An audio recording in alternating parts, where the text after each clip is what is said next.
This channel does not promote any violent, harmful, or illegal activities. All content provided by this channel is meant for an educational purpose only. Good evening, শুরু করছি big break এট 6 প্রত্যেক দিন এই সময় অর্থাৎ সন্ধ্যে 6টায় আমাদের নজর থাকে এখনো পর্যন্ত ঘটা সব বড় খবরগুলোতে। আচ্ছা বলুন তো আজকে কোন চারটে বড় খবর আপনার জানার প্রয়োজন রয়েছে? বিগ বলে এক এক করে সেই সব ব্রেকিং নিউজ দেখব। আজকের ফার্স্ট ব্রেকিং নিউজ পিসিআর দেখো প্লিজ। চাকরি বাতিল মামলা শেষ হয়েছে, শুনানি 10ই ফেব্রুয়ারি হবে, তারপরে কি হতে চলেছে নজর থাকবে। সেকেন্ড ব্রেকিং চট করে দেখে নিন। আজকের সেকেন্ড ব্রেকিং নিউজ, আপাতত সঞ্জয়ের ফাঁসি চান না তিলোত্তমার মা বাবা, কি চাইছেন তারা সেই ডিটেলও রয়েছে। তার আগে থার্ড ব্রেকিং, আজকে থার্ড ব্রেকিং নিউজ কি রয়েছে? স্বাস্থ্যকর্মীদের নিয়ে নতুন সংগঠন গড়ল তৃণমূল কংগ্রেস, কারা রয়েছে তাতে? তার আগে দেখে নেব ফোর্থ ব্রেকিং নিউজ, সব ডিটেল থাকবে আজকে সন্ধ্যে 6টায়। কিন্তু ফোর্থ ব্রেকিং কি রয়েছে? সুকান্তকে সরানোর সওয়াল তথাগতর, কেন করলেন, তাহলে কে হতে পারে এরপরে বিজেপি রাজ্য সভাপতি, সব ডিটেল রয়েছে আজকে সন্ধ্যে 6টায়।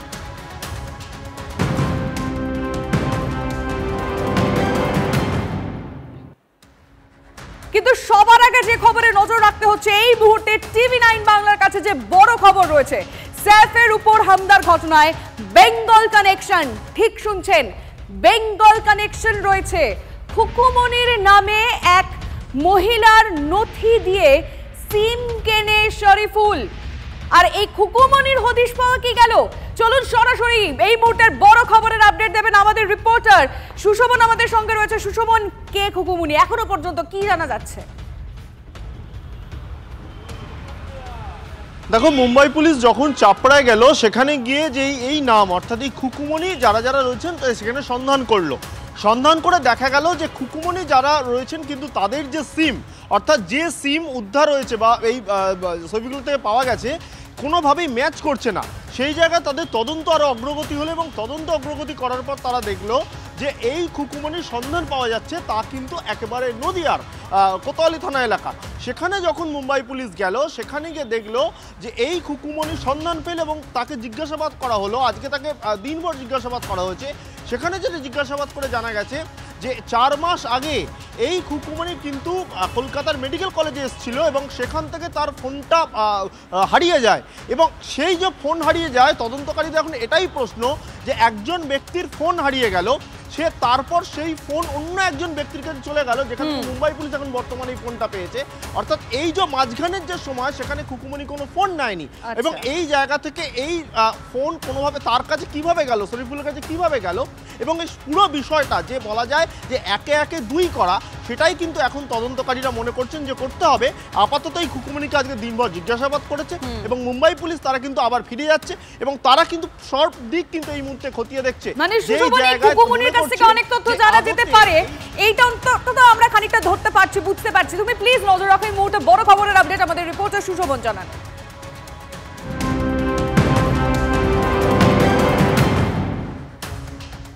শিক্ষায় সংস্কার চেয়ে আজ এসএফআই এর বিকাশ ভবন অভিযান ঘিরে ধুন্ধুমার কাণ্ড দেখল বাংলা।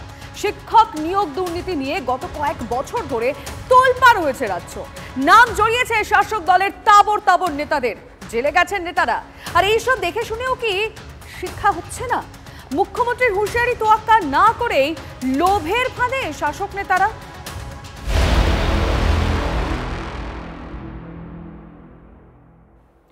মুর্শিদাবাদ জেলায় অঙ্গনওয়াড়ি কেন্দ্রে কর্মী নিয়োগ দুর্নীতির অভিযোগ উঠল। টাকার বিনিময়ে চাকরি দেওয়ার অভিযোগ তৃণমূল বিধায়ক ও দলের ব্লক সভাপতির বিরুদ্ধে। জেলা শাসকের কাছে অভিযোগ দায়ের চাকরি প্রার্থীদের।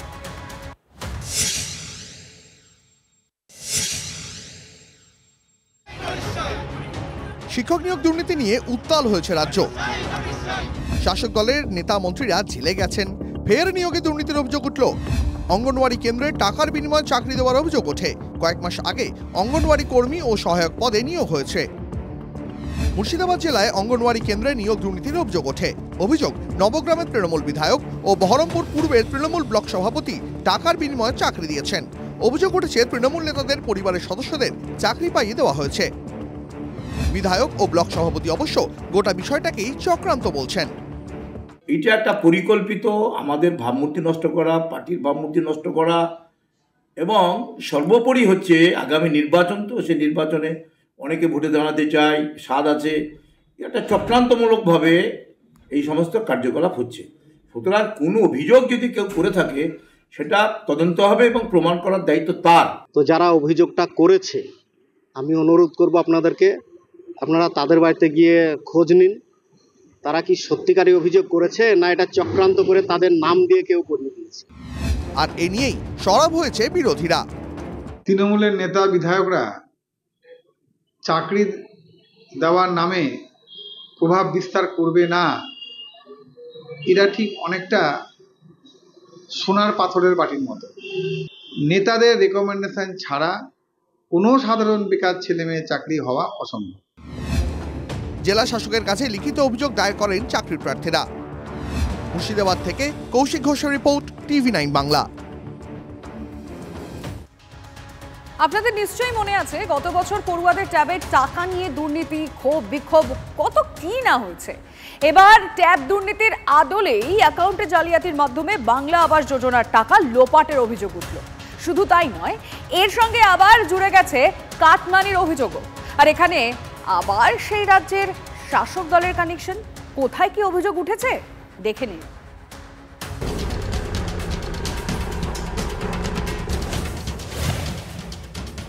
রাজ্য সরকারের আবাস যোজনার তালিকায় নাম তোলা নিয়ে পক্ষপাতিত্ব, দুর্নীতির বিস্তর অভিযোগ ওঠে। সমীক্ষা চলাকালীন জেলায় জেলায় ক্ষোভ বিক্ষোভ দাবানলের মতো ছড়ায়।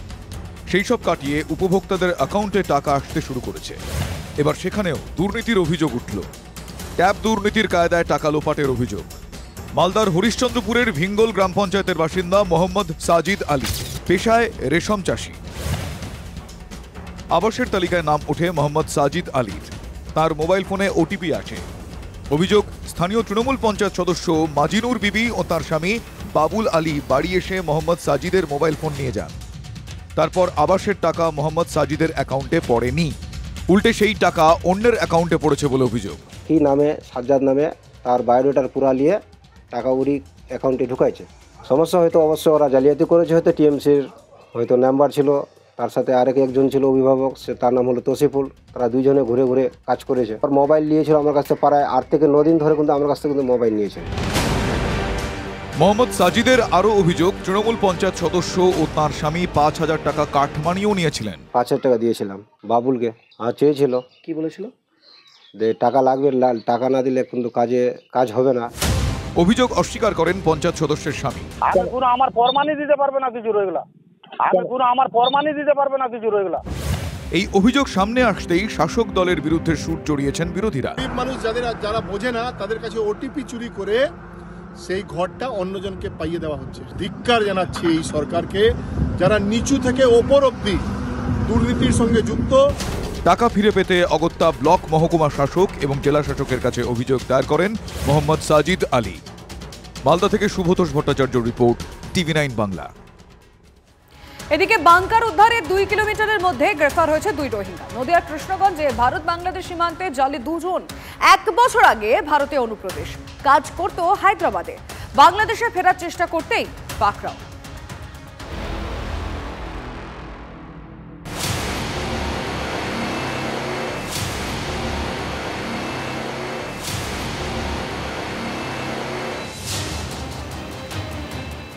নদিয়ার ভারত বাংলাদেশ সীমান্তে মাটির নিচে লুকোনো 4 বাংকার থেকে বিপুল পরিমাণে মাদক উদ্ধার করেছে বিএসএফ। নদিয়ার কৃষ্ণগঞ্জ থানা এলাকায় স্থানীয় লালটু মহারাজের 2 বিঘা জমিতে সেই বাংকারের হদিশ মেলার পর থেকেই এলাকায় ঘোরাঘুরি করতে দেখা যাচ্ছিল দুজনকে। 1-2 দিন ধরে তা লক্ষ্য করেন স্থানীয় মানুষ। সন্দেহজনক গতিবিধি দেখে তারা পুলিশে খবর দেন। বৈধ কাগজপত্র না থাকায় ওই 2 ব্যক্তিকে গ্রেপ্তার করে পুলিশ। পুলিশ সূত্রে খবর, ধৃত 2 যুবক রোহিঙ্গা। ধৃতদের নাম মোহাম্মদ যাদব এবং মোহাম্মদ নূর। 1 বছর আগে তারা অবৈধভাবে ভারতে প্রবেশ করেছিলেন। এরপর তারা হায়দ্রাবাদ গেছিলেন কাজের উদ্দেশ্যে। এবার তারা বাংলাদেশে পালানোর ছক কষছিলেন বলে দাবি পুলিশের তরফ থেকে। তদন্তকারীদের একটি সূত্রের দাবি, ধৃতরা জানিয়েছেন তারা মূলত মায়ানমারের বাসিন্দা। বাংলাদেশের রোহিঙ্গা শিবিরে কিছুদিন ছিলেন। তারা ভারতে এসেছিলেন গত বছর। বর্তমান পরিস্থিতিতে সীমান্ত পেরিয়ে ওপারে যেতে চাইছেন তারা। এর জন্য এক ব্যক্তির সঙ্গে তাদের যোগাযোগও হয়েছিল। তার মধ্যেই রবিবার রাতে ভজনঘাট এলাকা থেকে তাদেরকে গ্রেপ্তার করে পুলিশ। कहाँ से आया हो? बर्मा से। बर्मा से किस लिए आया था यहाँ पर? काम करने आया था। कहाँ काम करने के लिए आया था? इंडिया पर। इंडिया पर। बांग्ला में क्या कैसे आया आप? हैदराबाद से आया था। वहाँ बांग्लादेश कैंप में जाने के लिए हैदराबाद से यहाँ पर है। सर हेलो, हैदराबाद से आया हुआ जी। को बाड़ी कहाँ है? मेरा घर बर्मा में। बर्मा? क्या पास में आएगा? कुतवालम। হ্যাঁ, কুতওয়ালাম ক্যাম্পে। তারা জানায় যে হায়দ্রাবাদে তারা একটা কাজ করছিলেন এবং সেখান থেকে বর্তমান যে পরিস্থিতি তৈরি হয়েছে, ভয়ে আতঙ্কে তারা বাংলাদেশে আবার ফিরে যাওয়ার পরিকল্পনা করছিলেন। আর এই পরিকল্পনা ছকের মধ্যে কিন্তু 26শে জানুয়ারি প্রজাতন্ত্র দিবস, সীমান্তে কঠোর নিরাপত্তা ব্যবস্থা রয়েছে এবং বাংকার উদ্ধার হয়েছে। তারই ফলে তারা এখানে থেকে বাংলাদেশে যেতে পারেনি, তাই এই এলাকায় ঘোরাফেরা করছে। স্বাভাবিকভাবে সেই প্রশ্নটাই আবার সামনে আসছে, এই বাংকারের ঘটনা। তাহলে কি এই সকল অনুপ্রবেশকারীরা বা এরা এই সকল বাড়িতেই আশ্রয় নিত? এগুলো গোটাটাই তো ব্যাখ্যা দিতে হবে বিএসএফকে, কারণ বর্ডারটা পাহারা দেয় বিএসএফ। বর্ডার যদি পাহারা দেয় বিএসএফ, বর্ডার হচ্ছে বিএসএফের দায়িত্ব, বর্ডার থেকে 50 কিলোমিটার হচ্ছে বিএসএফের দায়িত্ব। তো তাহলে কেন রোহিঙ্গা ঢুকছে, কেন বাংকার হচ্ছে, তার উত্তর দেবে অন্য কেউ? এটা তো হতে পারে না। কেন্দ্রীয় সংস্থা বা বিএসএফ বা এই ধরনের যে কোনো বডি তখনই ভালো কাজ করতে পারে বা সেই সমস্ত রাজ্যে ভালো কাজ করে যেই সমস্ত রাজ্যে রাজ্য সরকার সেই বিএসএফের সাথে সহযোগিতা করে এবং একসাথে কাজ করে। দুটো ফোর্স একসাথে কাজ না করলে, পুলিশ এবং বিএসএফ একসাথে কাজ না করলে কোথাও বিএসএফ সফল হতে পারবে না। একই টুঙ্গি সীমান্তের কাছাকাছি এলাকায় ভূগর্ভস্থ 4টি বাংকারের খোঁজ পাওয়া গেছে। সেখান থেকে কমপক্ষে 1 কোটি টাকা বাজার মূল্যের বেআইনি কাপসিরা বাজেয়াপ্ত করা হয়েছে। টুঙ্গি সীমান্তের কাঁটাতারহীন এলাকা সোনা এবং নিষিদ্ধ কাশির সিরাপ চোরাচালানের ট্রানজিট রুট। গোপন বাংকারে কি অনুপ্রবেশকারীদের নিরাপদ আশ্রয়? সময় যতই গড়াচ্ছে ততই এমন নানা প্রশ্ন উঠছে। বাংকারের রহস্য বেঁধে চলছে জোর তদন্ত। তারই মাঝে 2 রোহিঙ্গা গ্রেপ্তারির ঘটনায় বেশ চিন্তিত তদন্তকারীরা। নদিয়া থেকে মহাদেব কুণ্ডুর রিপোর্ট, TV9 বাংলা। এবার তিলোত্তমা তদন্ত নিয়ে তরজায় নজর রাখতে হচ্ছে। একটা নক্কারজনক ধর্ষণ খুন নিয়ে চূড়ান্ত তরজা চলছে বাংলায়। আজ তিলোত্তমার বাবা ও তিলোত্তমার পরিবারের আইনজীবী বলেছেন তারা আপাতত সঞ্জয় ফাঁসি চাইছেন না। কেন চাইছেন না তাও স্পষ্ট করেছেন। এরপরে তিলোত্তমার পরিবারের বিরুদ্ধে রাজনীতি করার অভিযোগ তৃণমূল সাংসদ কল্যাণ বন্দ্যোপাধ্যায়। আরও এক ধাপ এগিয়ে কুণাল ঘোষ প্রশ্ন তুললেন, সঞ্জয়কে প্রোটেকশন দিচ্ছে কি তিলোত্তমার পরিবার? আরও অনেক কটাক্ষ করেছেন কুণাল, শুনুন। করে চক্রান্তকারীদের মুখপাত্র হয়ে উঠবেন না। পুত্রীর শোকে এমন কিছু বলা উচিত না যেটা ওনার এখতিয়ারের মধ্যে পড়ে না। ওনারা সম্পূর্ণভাবে রাজনৈতিক উদ্দেশ্য প্রণোদিতভাবে প্ররোচিত হয়ে বিবৃতি দিচ্ছেন। মুখ্যমন্ত্রীর পদত্যাগ করা উচিত। তিলোত্তমার বাবা একথা বলতেই মেহারা পরিবারকে চড়াশুড়ে আক্রমণ শুরু করেছে তৃণমূল। এর মধ্যেই রাজ্য সরকারের করা মামলা শুনানিতে তিলোত্তমার বাবা বলেছেন আপাতত সঞ্জয়ের ফাঁসি চাইছেন না তারা। আমরা চাইছি যারা যারা এই ঘটনার সঙ্গে জড়িত সবাই সামনে আসুন, সবাইকে তদন্তের আওতায় এনে বিচার ব্যবস্থার আওতায় এনে চরম শাস্তি দেওয়া হবে।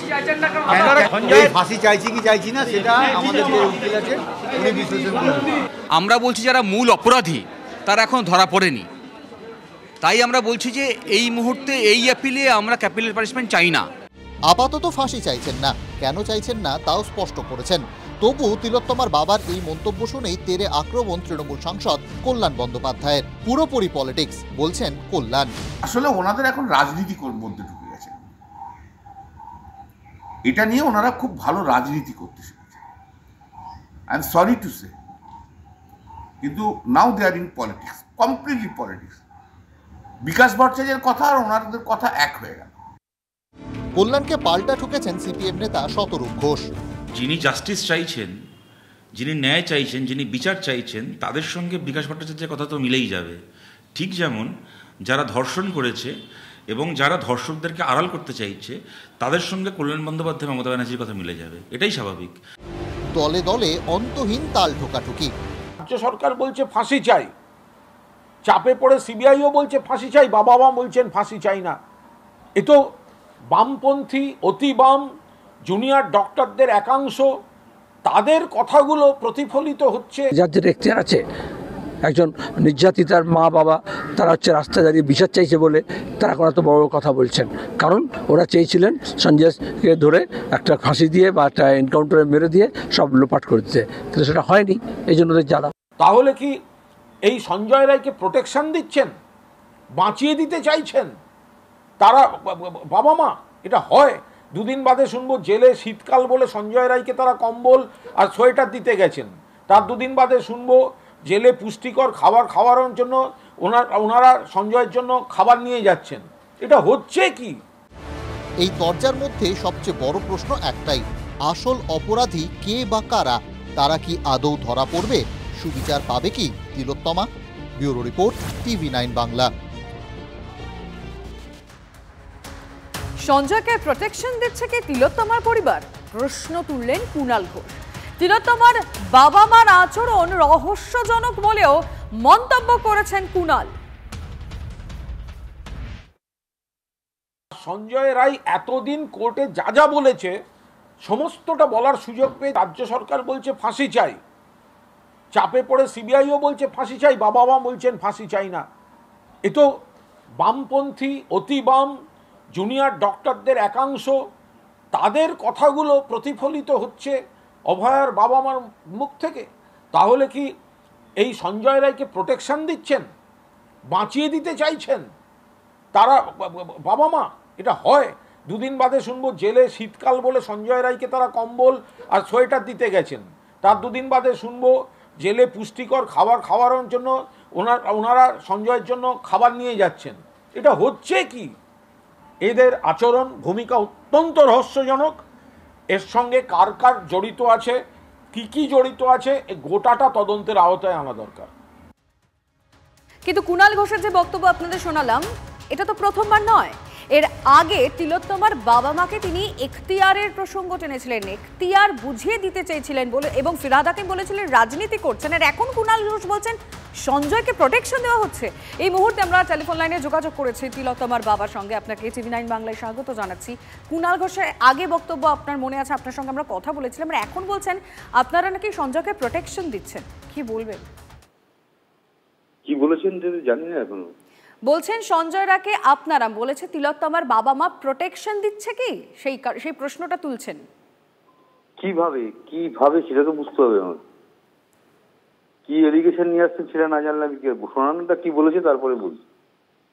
আপনি একটু প্লিজ সঙ্গে থাকুন, আমি কুণাল ঘোষ যে বক্তব্য রেখেছেন একবার শোনাতে চাইবো আপনাকে।